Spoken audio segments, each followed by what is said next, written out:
प्रियात्मसन, मैं पंडित राजकुमार शुक्ला ज्योतिष मैं और तुम के माध्यम से पुनः आपसे इस श्रृंखला का अंतिम भाग पैतृक ऋण दोष एवं श्राप, इस श्रृंखला का अंतिम भाग लेकर आपके सामने उपस्थित हूँ। मेरे कई मित्रों ने मुझे सुझाव दिया कि कोई ऐसा प्रयोग जो सरल हो, सहज हो, आप उसको बताएं ताकि आमजन या निर्धन व्यक्ति या जिनके पास समय का अभाव है उस सरलता से कैसे उसको कर पाएं। तो उनकी सरलता को ध्यान में रखकर या किसी कारणवश समय और धन का अभाव जानकर जो शास्त्रों में कहा गया है सरल प्रयोग, वो मैं आपसे कहता हूँ। आप कृपया उसको सुने। अष्ट महादान या 10 महादान, इन महादानों में से कोई एक वस्तु आप उपलब्ध कर लें जिनमें गाय, भूमि, सोना, वस्त्र, अन्न, धान्य, सोना, चांदी, नमक, इनमें से कोई एक वस्तु, या ये ना होने पर आप तिल, काले तिल या केवल तुलसी पत्र, इनमें से कोई एक वस्तु या सारी वस्तुएं ये आप एकत्रित कर लें। पितृमोक्ष अमावस्या के दिन तिथि ज्ञात अज्ञात होने का कोई भेद नहीं है। आपको अपने पितरों की तिथि याद ना हो, आप पितृमोक्ष अमावस्या को या श्राद्ध के भिन्न भिन्न 72 मुहूर्त शास्त्रों में कहे गए हैं। आप किसी ब्राह्मण के पास जाकर उन 72 मुहूर्तों में भी ये प्रयोग कर सकते हैं। इस प्रयोग में आपको 1 या 3, 5, ज़्यादा ब्राह्मणों का संचय ना करें। 1, 3 या 5 इस संख्या में ब्राह्मणों को बुलाएं। उनको आपको जो उपलब्ध हो वो आप दे सकते हैं। 8 या 10 महादान में से जो आप करना चाहें वो आप करें। आप केवल भोजन करा के भी इस प्रयोग को कर सकते हैं। भोजन के अभाव में आप इनमें से कोई एक दान दें।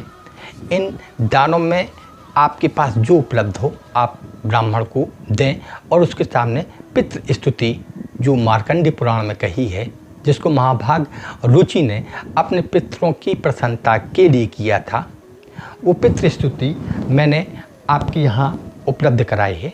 आप इसके अनुसार इसको संस्कृत में, हिंदी में, जैसा आपको सरल हो या दोनों में करेंगे तो वो स्तुति के फल से पितृ जो है वो आपकी भक्ति भाव से, श्रद्धा से प्रसन्न होंगे और पितृ आपके ऊपर कृपाशील होंगे। ये सरल है, सहज है, आप कर सकते हैं। यदि किसी कारणवश ये भी आप नहीं कर पाते हैं तब पितरों से स्तुति करें। वो पुत्र इस स्तुति से भी प्रसन्न हो जाते हैं। यम स्मृति में कहा गया है कि आयु पुत्रान यशः स्वर्ग कीर्ति पुष्टिम बलम श्रियम पशुन सौख्यम धनम धान्यम प्राप्नुयात् केवलम पितृ पूजनात्। आप केवल पितृ की पूजन करके भी, उनको स्मरण करके भी, श्रद्धा से नमन करके भी और उनके सामने अपने अभावों का प्रदर्शन करके भी पितृ कृपा प्राप्त कर सकते हैं। अब क्या करें जब आपके पास धन या समय का अभाव हो या ये वस्तु सरल या सहज ना हो? तब आप किसी मंदिर में चले जाएं, विष्णु मंदिर में, शिव मंदिर में, ब्रह्म मंदिर में चले जाएं।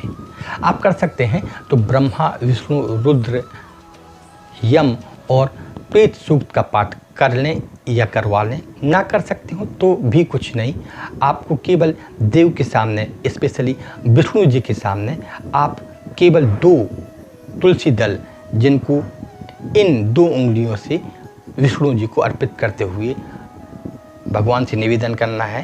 हाथ उठाकर आप कहेंगे, हे भगवान, पितरों की कृपा प्राप्ति के लिए मुझे आपकी शरण में आना हुआ है और पितृ मुझ पर कृपाशील हो जाएं, ऐसा निवेदन भगवान विष्णु से करें और उन्हें स्पष्ट करें कि समय का अभाव, धन का अभाव या जो भी कारण है उस कारणवश मैं श्राद्ध को नहीं कर पाया। श्राद्ध के अभाव में आप मेरी भक्ति मात्र से प्रसन्न हो जाएं। ऐसी स्तुति करने पर विष्णु पुराण में कहा गया है कि ऐसा कर लेने मात्र से भी पितर प्रसन्न हो जाते हैं। स्कंद पुराण में कहा गया है कि श्राद्ध की सारी वस्तुएं सारे रूप रस गंध मात्र से पितरों को प्राप्त होती हैं। आप पितरों को इस तृप्त्यंताम मात्र 3 बार निवेदन करें तो पितृ प्रसन्न हो जाते हैं। और कूर्म पुराण में स्पष्ट कहा गया है कि ऐसा न कर पाने पर भी आप केवल विष्णु ब्रह्मा या रुद्र को तृप्यताम करके जलांजलि दें, तब भी वे देव हम पर कृपा कर पितरों की प्रसन्नता प्राप्त कराते हैं। ऐसे देव वो हमें आशीर्वाद दें और हमारे जीवन में सरलता, सहजता, सुलभता उपलब्ध कराएं। वे पितृ हमें कुल कुटुंबी का मान सम्मान बढ़ाने लायक बना सकें, ऐसी कृपा करें। इस निवेदन के साथ आप इस सरल प्रयोग को कर सकते हैं। आप पैतृक ऋण दोष एवं श्राप प्रकरण में कोई भी शंका होने पर, डाउट्स होने पर डिस्क्रिप्शन में लिंक्स प्रोवाइड कराई हैं मैंने आपको, वहाँ उपलब्ध हैं। आप वहाँ जाकर उन पर देखें और कमेंट्स करें, शेयर करें, लाइक करें, सब्सक्राइब करें। और इस श्रृंखला का यहीं पे समापन करते हुए मैं अपने पितरों को, गुरुदेव को प्रणाम करता हूँ, मैं भगवान विष्णु को प्रणाम करता हूँ, मैं आपको और आपके पितरों को नमन करता हूँ।